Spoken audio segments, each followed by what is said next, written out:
You still got your Sonic Temple wristband on there? Your artist. I remember one time in Europe, man, we played freaking. I think we did like 30 festivals. I had Yeah. the whole arm with wristbands. Right. It was cool. So I Yeah. just got one now. I'm in Europe. I'll probably get a couple more. There we go. Yeah. Keep them going, man. Keep 'em But that going. was awesome, man. Sonic Temple was awesome. Yeah. Yeah. Holy I've got- shit! One of the best shows that Soulfly has done, like in our whole life. It was great. Yeah, I've loved all the photos and footage and videos I've seen of it, man. Well, let's dive into it, man. The one and only Max Cavalera truly doesn't need an introduction on this show or pretty much any other show. But man, Max, welcome back to the show.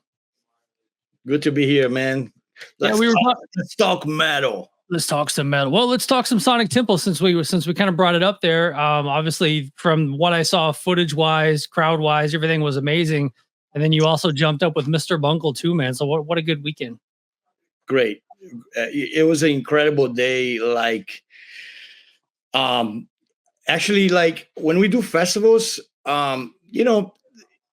your preconception in your head is that you're just gonna play your set and you're done, and next in come the next band. It's like fast food. Like the next. Yeah. Anyway, our show started good. It got really good in the middle, and then it got fire in the end. I don't know, like something like organically, some vortex hit it. Don't know what happened, but by the time we hit Jump the Fuck Up and Eye for an Eye, by the time we ended, it was so killer. Like the whole crowd was chanting one more song. And I just don't experience that in a festival. I think the last time I had a one more song chant in a festival was back in Sepultura in the 90s. Right. It was like, what? Yeah, it was kind of like I didn't even know how to react. And I look around, like, can we play one more? How much time do we have? Yeah, I think we had like a minute. We could have done like a Napalm Death cover. Right. But but it was just great. And it was tough, man, because we played right after Kublai Khan, and they bring it. They just like I was watching them on the side of the stage going, oh, we better be on our toes today, Yeah. But man, it was cool. We got to meet them as well. It was cool. And we did our set, and then of course the chant came, and we were all excited, blah blah. And then I had to like get right ready because we're doing territory with Bungo, And Mike hit me up early in the morning. Like I was having breakfast. Like, you want to do territory with us? You're gonna be the next stage next to you. And I was like, yeah, of course, man. That would be a blast. It'd be fucking killer. I love Mike from back in the day. We did some crazy shit back in the Fate No More days of Brazil adventures. So yeah, it was great too. It was I went for it too. Like I didn't hold nothing back. Like I was fucking screaming, jumping, headbanging. It was like feeling it. Yeah, I think that, man, Sonic Temple is such a cool festival, man. I was really impressed with just everything, the organization, the bands, the vibe.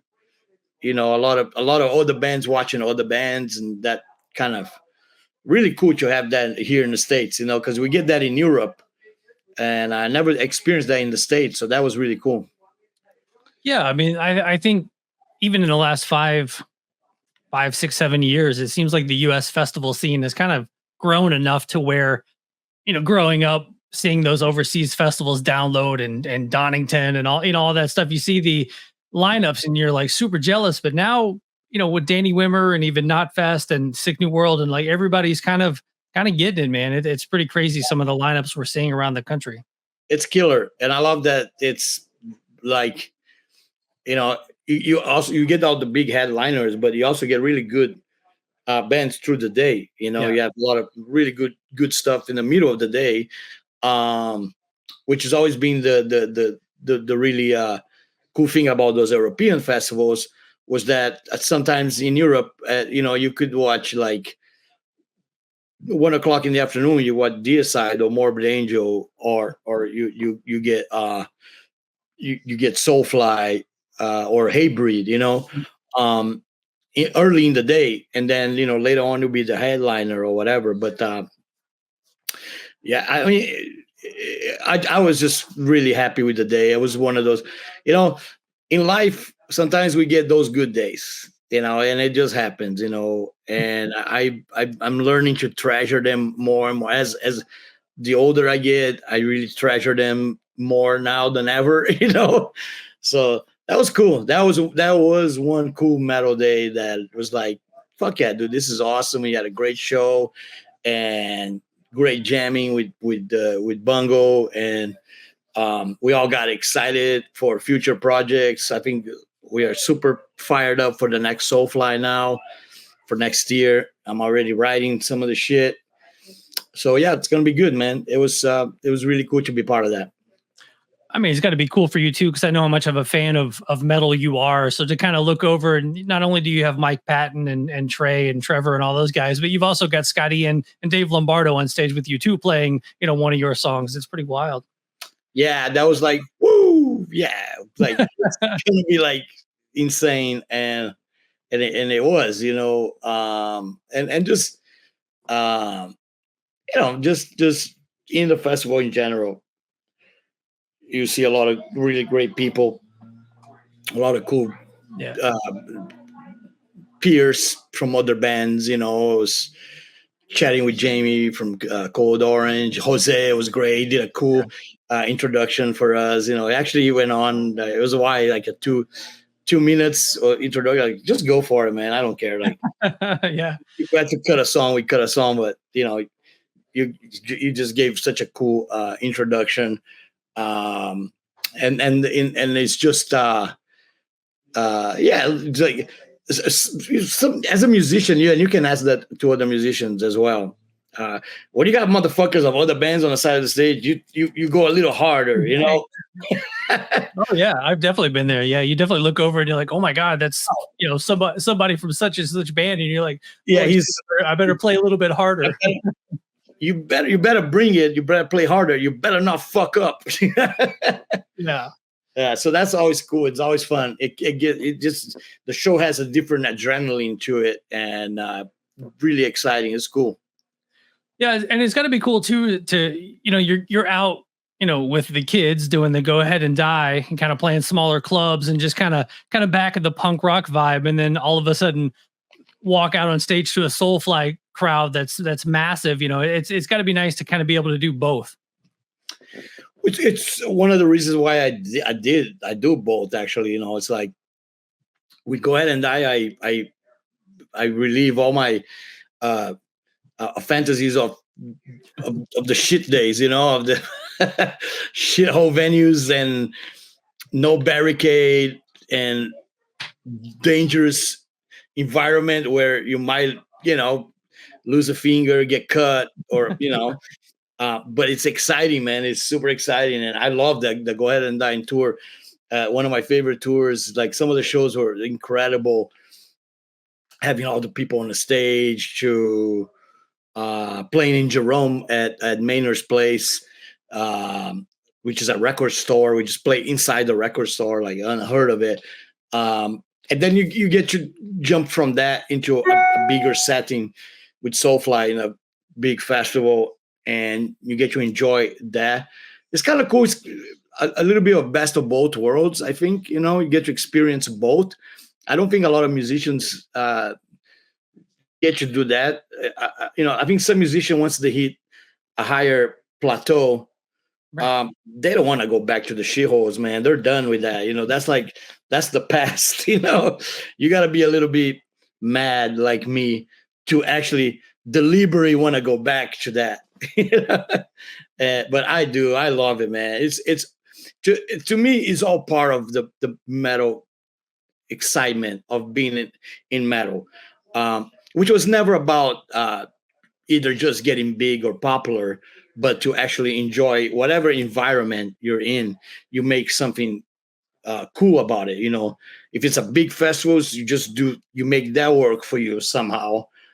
And if it's a small show with 100 people, you make that work as well. The challenges for both of them that I take it like embrace. I embrace them entirely. And I don't know, honestly, which one I like most. It's hard. It's hard. I think all of them had their own things that I really like about it that are very special and unique. Well, speaking of the old days and small clubs and whatnot, obviously you guys did a re-record of Schizophrenia, which is part of the Third World Trilogy, is what we're calling it, I guess. And just kind of going back and listening to it, man, I remember being a fan of Sepultura as a kid, you know, in my teenage years, and getting, you know, kind of working my way back from Chaos AD to Arise, and then you get into those early records, and you're like, the songs are there, but the recording is a bit off. And so kind of going back and listening to this the full re-record, man, it sounds great. Thank you. Yeah, it's the reason that we did it was we really like um as much as I love the original, and there's a charm on that rawness and kind of like that pure the pure heart force of just trying to make something good with what we had, but the equipment is not cooperating with you, and the results are shitty, unfortunately. So those records, they sound like dog shit. Um, but I wanted to be nice. no, I'll be just brutally honest. Like the great songs, the amazing songs, but they don't sound right. You know, and it was just a chance for us to put them in the right light and shine the right light at them. And I think the way we did it was also really unique and important because we didn't really clean them and we didn't really change them. Like there was no need for that. There was no need to change the riffs, and there was no need to improve in terms of the songs itself. They're all there. Just need to be play as good as they can be played and record better, which comes with the great production of Arthur Risk on top of it. And we kept everything raw, brutal. Like, you know, it's still dirty, nasty, you know. In fact, I think Schizophrenia is actually faster than the original. I was actually jamming because we're getting ready to tour. And I even was surprised how fast it is. Like some of the shit's fucking fast. And it's like we just kind of went for it, the right energy. And the way we did it too was cool. Like me and Igor just kind of set up a way that I had the mic and the guitar, and Igor sat on the drums, and we just played to each other. So in a way, it's like going back in time, how me and him jammed together in the early days. A lot of times we would show up to practice, and some of the other guys weren't there yet, and me and Igor would just start a song together, you know, and we get the ball rolling, you know. By the time the other guys come in, there's already an intro of a song already that me and Igor already work on it. It's already going that way, you know. So I think we did the recording like this, and it kept the original heart of the original recording. The rawness is there, and I think that's key for these recordings to be successful. Is what people felt it when they heard Morbid Vision, Best of Devastation. It's like, oh shit, this is actually cool. It's not, you know, it's an idea that it's very. People are scared of re-recordings. I don't know. Don't ask me why. I would love to hear Kill 'Em All re-recorded. Show No Mercy re-recorded. I would have fucking love it with a really really good sound. But you know, we had the chance to do it with our own stuff. Why not? You know, and I'm very very excited that the way it came out. I think all of us just kind of went for it, and even the detail stuff, the Igor toms, which is like you put the microphone inside the tom. I don't know how we did that on back in the day. Who fucking came up with that? It's a crazy idea. You take the skin off the bottom of the tom, and you put the mic inside the tom. Right, okay. And you get that. the weird, crazy tom sound that nobody has it. I think creator Pleasure to Kill has that. So we kept those things that we did that. The vocals had that reverb, kind of like I'm lost in a cave, screaming in the bottom of a cave. The energy of the playing, and I love the chemistry of the Cavalera band, because you have me and Igor are the older guys, experience, wisdom, all that bullshit, and you have Travis and Igor Amadeus. They're young, man, full of energy, full of peace and vinegar. Right. So you get the combination of the two old guys and two young guys, and it creates great chemistry. And people that seen us live really loved it, and people that will see it, I think, will love it. Again, these recordings are not just for older guys; they're for younger generations, younger kids that never got to see the original. They get to experience that now, so it's pretty cool, man. It's a cool nostalgic thing to be part of it, for sure. Yeah, and kind of looking back on it, I mean, Schizophrenia as a part of your career has probably got to be pretty major too, because obviously that's the one that Roadrunner kind of picked up on, signed you guys sight unseen, and started to really push the band. So I got a couple of notes written down.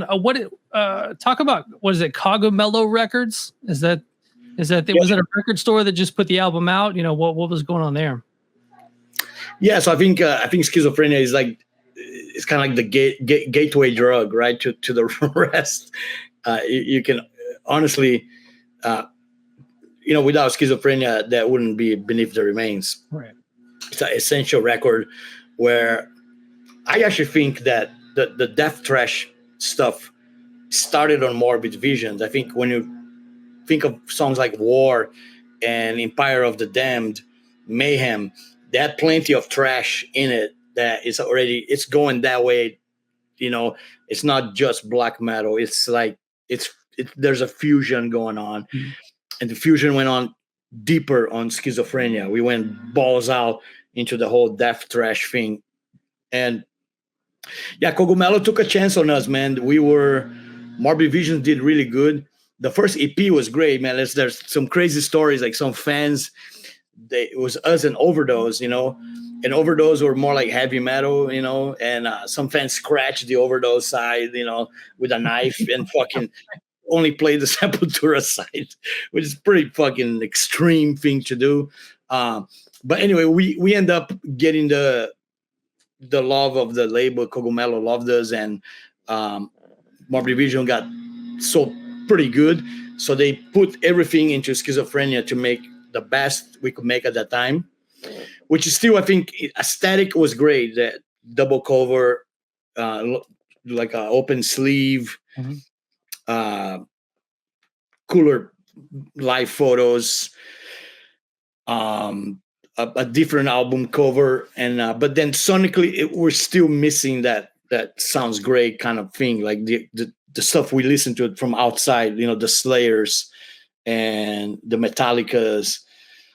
Those all are better recordings than what we still have, and that's why I think these records are cool, that we get to re-record them and shine the right light on them, how they supposed to sound as we envision them, as because I think the cool thing about what me and Igor did on these re-recordings, that we did them as fans ourselves. We put ourselves in the mind of a fan, like, what would I like to hear? I think this is what I would like to hear. Some of the stuff, we still have the same effect of back in the day. Some of it is newer sounding guitars, better sounding drums, and just play them with as much energy and anger as back in the day, and that's, I think, is the key element of those records. When you and Igor sit down and kind of start re-recording these tracks, is there anything you went back on lyrically and you're just like, oh, like, man, what was I thinking there? Or you look back on it fondly? And because I mean, obviously, if you look back on anything, poetry you might have written as a kid, or a song you wrote as a kid, you're like, oh, that's kind of rough now. But look at having to sing the words that you wrote as a young 20-year-old, it's gotta be rough. No, not really. I think most of it is more nostalgic than anything else. It's kind of like I actually like prefer the. Now that we're talking about, I should actually kept the original version of "From the Past Comes the Storm," which is "The past reborns the storms," which is, of course, I was told that is not a proper English Right. word, but I love that because that's like that's as hard as it gets when you and you name something wrong based on your skills of English language of that time. There's something like extra evil about that. There's something like wicked, man. I don't know. I tried to the toughest part for me was actually like just matching the vocals with the original, especially Schizophrenia, because the Schizophrenia, I really think the vocals on Schizophrenia are quite good on the original version. They are very powerful performances. There's a little bit of distortion in the vocals. There's some crazy delays and echoes, which is one thing that I always kind of love that about metal. And I don't understand why other bands don't do that more. Is the attention to detail on delays and reverbs and things like that for the vocals. I love when a death metal band does the Right. Yeah. delay thing, and it's like it's a subtle thing. It's a just a little thing, but it adds in the end to the whole picture. It makes the whole picture better.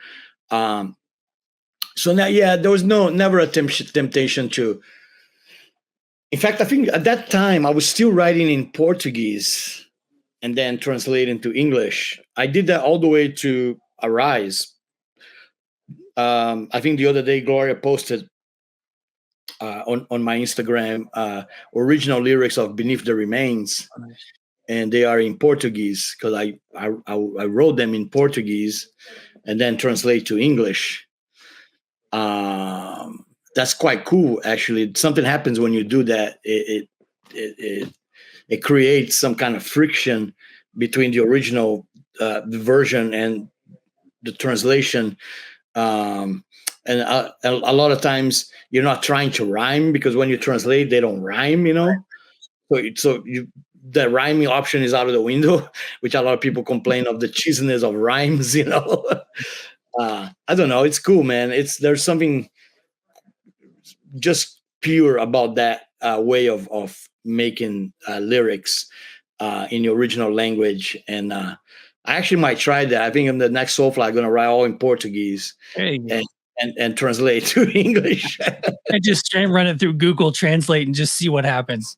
Just see where it goes.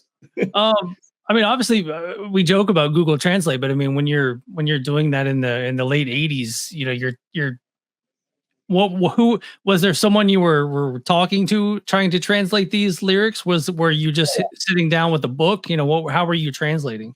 No, I mean the real beginning was with a dictionary and translating.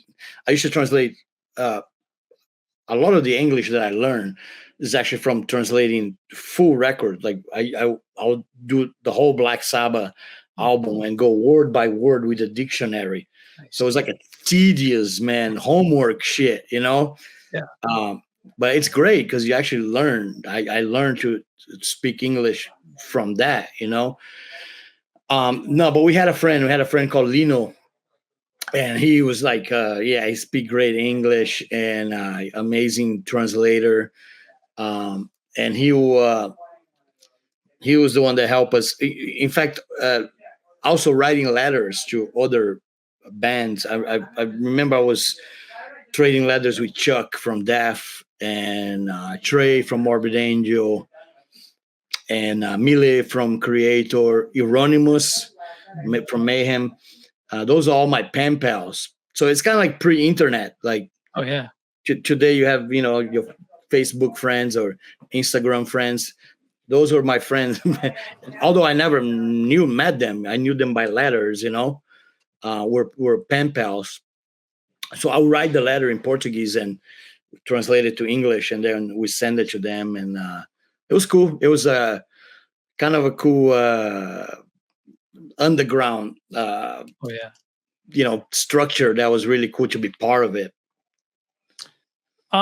Back to the recording of Schizophrenia. We had talked about the Morbid Visions. I believe you guys did that maybe in like a studio that did a lot of like disco and pop music and things like that. And where was Schizophrenia recorded? Same place, different place? Yeah, Schizophrenia was done in a studio that did a lot of commercials, jingles for radio. Yeah. So yeah, not non-metal type stuff. So they really did not know what to do with us. Even though it's slightly better than Morbid Visions, it's still lacking, lacking a guy like Scott Burns or Andy Wallace. If you have one of those fuckers in there, it's a whole nother ball game, man. It's gonna come out killer because they know what they're doing. They know what the double bass needs. They know what the guitar needs and all that. And those guys did not know. I mean, we made the best of the situation. Right. I think Schizophrenia, we had a test demo that Cogumelo paid for it. So we went on and did a demo first, and the demo came out better than the record. And I still to this day love the demo more than the record. And I think the new re-recorded is more, I was more inspired by the demo version than the actual record. So it's even more back to the it sounds like in the demo, sounds like Igor playing with a baseball bat, man. It's fucking nuts. Yeah, it's killer. It's like caveman shit. But yeah, I love I love that we had the chance to revisit them and get them the treatment they deserve. They're great songs, just bad recordings. Right. Oh yeah. That's the one thing. I mean, even you look back at like the Misfits and things like that, like terrible recordings, but those songs shine through. You know what I'm saying? Like a good song can kind of peek through terrible sound recording. It does. And like I said, there's always be, for the fans out there, the originals are always going to be there, and you can always go back to them. But it's funny, like doing interviews with people that have heard the re-recordings, and some of them actually like the re-recordings better than the original, and that's quite cool. That's I did not expect that to happen. I was doing an interview with Nate from Spirit Adrift, and Nate's like, I'm gonna ruin my my old school black metal persona, but I like the re-recordings better than the original. I think it's cool. I love it. I really like the re-recordings. Just the guitar sound is killer. The drum sound is better, and it just makes you really feel the song the way you're supposed to. Yeah, I think that hitting play on it, I didn't know what to expect, and obviously growing up listening to Schizophrenia on a cassette tape for years and years, and just knowing how that sounded, I was actually taken aback about how similar it does sound to the original. It wasn't just like a new slick version of Schizophrenia. It's like it's a good version of Schizophrenia, but it's not like a overproduced, everything sounds perfect version. I think it holds true to the original, but also updated the sounds a little bit. Yeah, I think even one of the things we did was like Igor had the option to record it with playing with the original on his headphones. I always thought that was a bad idea because that would be really robotic, and I thought like let's not do that. Let's play really with each other, and no click tracks involved. Like that's a click track's a horrible idea for this. So the tempo can actually fluctuate it. And there's even some crazy fills that Igor did.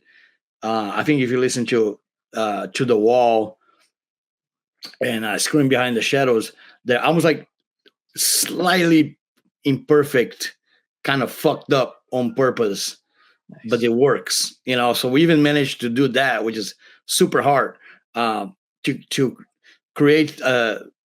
Not you're not creating a mistake, but you're just making the way that you re-recorded. They are so close to mistakes that the original has those imperfections.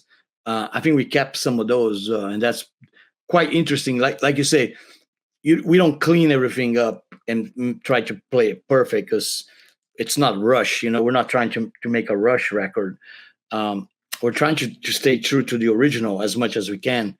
And the only way to do that is by live playing. And I think it's cool. Schizophrenia specifically is a bit faster than the original album. So it does have a really live feeling to, like how we would sound if it was playing it live, you know, like slightly faster than the original record. Okay. Are you going to continue to re-record old material? Are we going to keep going further into the catalog, or are we done? What are we doing? There's a temptation, but no. For the time being, I think it's really cool we did these three. Those are great records that needed the treatment. Of course, we are playing it live, you know, so we always get to play Arise, Believe the Remain, Chaos AD. I think it'll be great if we ever do a Chaos AD tour. I'm waiting. I'm waiting. Yeah, that's one of those. That's one of those groundbreaking records that would be awesome to do a tour. Like I think like right now we're just really happy with this. We're gonna try out. We haven't even tried the three together yet. This in Europe right now is the first time, the Third World Trilogy, as we call it. You know, so mixing more Schizophrenia songs with the Morbid Vision shit should be really cool. It should make for a very powerful set list. That it should just be all fire songs, you know. Last thing on this one is, when you and Igor are once again sitting down, re-recording these songs, talking about them. I'm assuming old stories pop up, and you just kind of have to sit back and like, man, crazy how we got here from these beginnings. Yeah, I mean, I see with Igor all the time where we just laugh about, we remember old friends, old stories, and it's always fun, you know. Like one of the most fun tours we did was actually, like, we had Dino with us, and so you have me, Dino, and Igor storytelling in the bus, man. That's that's a whole night of storytelling, like stories after stories. It's great. It's great. Like somebody should have a camera that should have turned that into a podcast. It would have been great. Right. But yeah, no, me and Igor always talk about that. Even though, like, we live for the present and go into the future, it's always fun to remember the times we shared back then, because there was a lot of real happy times on making those records that we shared together, and we get to relive them through the power of doing them again with a new band and a new generation of fans watching it. So yeah, I mean, it's really, it's nostalgic, it's great, and it's always looking forward to more stuff like that. I think that's the beauty of metal in general, is that in 10 years from now we may be telling stories of now, which is great. That's how it should be. Well, let's dive into the coffee. Obviously, I got some Blood Brothers coffee in the mail the other day, and I absolutely loved it. I'm becoming, the older I get, I become more and more of a coffee person. So kind of talk about getting into the coffee game with Concept Cafes. Yeah, killer, man. I love I think the Blood Brothers is really good, actually. Yeah, it's a Brazilian coffee from Brazil, and really well made. The package looks great. Me and Igor look evil as fuck. Right? Yeah.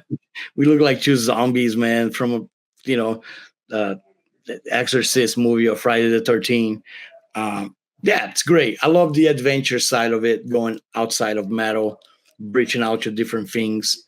And it's fun to be part of that. You know, I think I didn't really have much to do with it. They contacted Gloria.